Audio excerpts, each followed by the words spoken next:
मैं लड़ना चाहता हूं। अजीत दादा के एमएलए का बीजेपी के खिलाफ इंतखाबी मैदान में उतरने का ऐलान। आप देखना शुरू कर चुके हैं हमारा यूट्यूब चैनल आज की आवाज औरंगाबाद। मैं हूं जाहिद अल कसेरी। नेशनलिस्ट कांग्रेस पार्टी के लीडर सतीश चौहान ने ऐलान किया है कि वो औरंगाबाद जिले के गंगापुर तालुके से इलेक्शन लड़ेंगे। सतीश चौहान ने कहा है कि मैं लड़ना चाहता हूं। रियासती असेंबली के इंतखाबात में चंद ही दिन बाकी हैं और इस हवाले से इलेक्शन कमीशन किसी भी वक्त ऐलान कर सकता है। फिलहाल रियासत में बीजेपी शिवसेना शिंदे गठ के और एनसीपी अजीत पवार का गठ जो है इन तमाम का इत्तेहाद है। ताहम इसके बावजूद नेशनलिस्ट कांग्रेस पार्टी के रहनुमा और मराठवाड़ा ग्रेजुएट हलके के एमएलए सतीश चौहान ने ऐलान किया है कि वो औरंगाबाद जिले के गंगापुर तालुके से असेंबली इलेक्शन में हिस्सा लेंगे। ये वो इलेक्शन लड़ेंगे और उन्होंने कहा है कि मैं लड़ना चाहता हूं। सतीश चौहान ने ऐसा कहा है और वो अपने फैसले पर अटल हैं। सतीश चौहान ने कहा है कि मैं गुज़िश्ता 2.5 साल से इस हलके में काम कर रहा हूं। हलके में बदअमनी भी है। इस हलके में कोई तरक्की भी नहीं हुई है। पिछले दिनों से कार्यकर्ताओं का और कारकुनों का बहुत दखल है। 15 साल यहाँ काम करते हुए मैंने देखा कि लोग तब्दीली की तवक्के रखते हैं, इसलिए मैंने यहाँ से खड़े होने का फैसला किया है। वो एबीपी माजा से बात करते हुए ये बता रहे थे। क्या बीजेपी और एनसीपी के दरमियान इत्तेहाद है? इस बारे में पूछे जाने पर चौहान ने कहा है कि अब सर्वे का दौर है। ये कुछ ज्यादा या कम होगा, लेकिन जिसे अवाम पसंद करती है इसका नाम सर्वे में जाहिर होता है और पार्टी या मुताल्लिका इत्तेहाद इसे नामजद करता है। मुझे लगता है कि मैं भी सर्वे में आगे आऊंगा। यहाँ एक सर्वे कराना चाहिए और टिकट का फैसला करना चाहिए, क्योंकि सर्वे के अंदाजे भी एकदम परफेक्ट नहीं होते हैं। वो कभी सही तो कभी गलत भी हो सकते हैं, इनके हक में या हमारे हक में। लेकिन लड़ाई मेरे लिए दुरुस्त है, क्योंकि मुझे कारकुनों की बड़ी हिमायत हासिल है, ऐसा सतीश चौहान ने कहा है।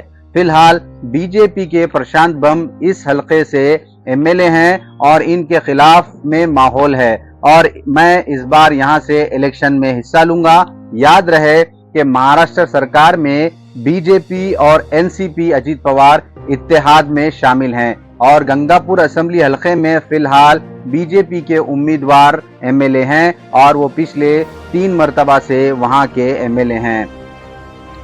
ये जगह बीजेपी की जगह है। इस पर एनसीपी के एमएलसी सतीश चौहान का इस तरह दावा करना क्या युति के अंदर किसी किस्म की दरार पैदा कर सकता है, जबकि रियासत में इन दोनों पार्टियों के दरमियान में युति है और ये एक साथ सरकार में है। या यहाँ ये इस असेंबली में क्या होगा ये आने वाला वक्त ही बताएगा, लेकिन फिलहाल ये जगह बीजेपी की है और इस पर जोरदार दावा एनसीपी के सतीश चौहान कर रहे हैं। गंगापुर और वो उन्होंने कहा है कि वो गंगापुर तालुके से असेंबली के इंतखाबात में इस असेंबली से यानी गंगापुर से मैदान में उतरने जा रहे हैं और उनके कहने से इस बात का अंदाजा लगाया जा सकता है कि वो अपने कही हुई बात पर बहुत ज्यादा तौर से अटल हैं और वो पिछले कई सालों से वहां पर काम कर रहे हैं। वहां पर वो अपने ताल्लुकात को बढ़ा रहे हैं और लगातार पिछले 3-4 साल से वो गंगापुर तालुके में काम करते आ रहे हैं और ये औरंगाबाद शहर के तमाम सियासतदानों को, तमाम कार्यकर्ताओं को इस बारे में इल्म है कि सतीश चौहान लगातार गंगापुर से मेहनत करते आ रहे हैं। वहां गंगापुर का माहौल क्या है इस बारे में अगर बात की जाए तो प्रशांत बम वहां पर पिछले 3 बार से एमएलए हैं। वो बीजेपी के उम्मीदवार के तौर पर फिलहाल वहां से एमएलए हैं, लेकिन अब आने वाले वक्त में क्या होगा ये हम आपको बताते रहेंगे। क्या एनसीपी अजीत पवार से उनको सतीश चौहान को गंगापुर तालुके के लिए टिकट दिया जाएगा या बीजेपी अपना उम्मीदवार बरकरार रखेगी, ये देखना भी दिलचस्प होगा।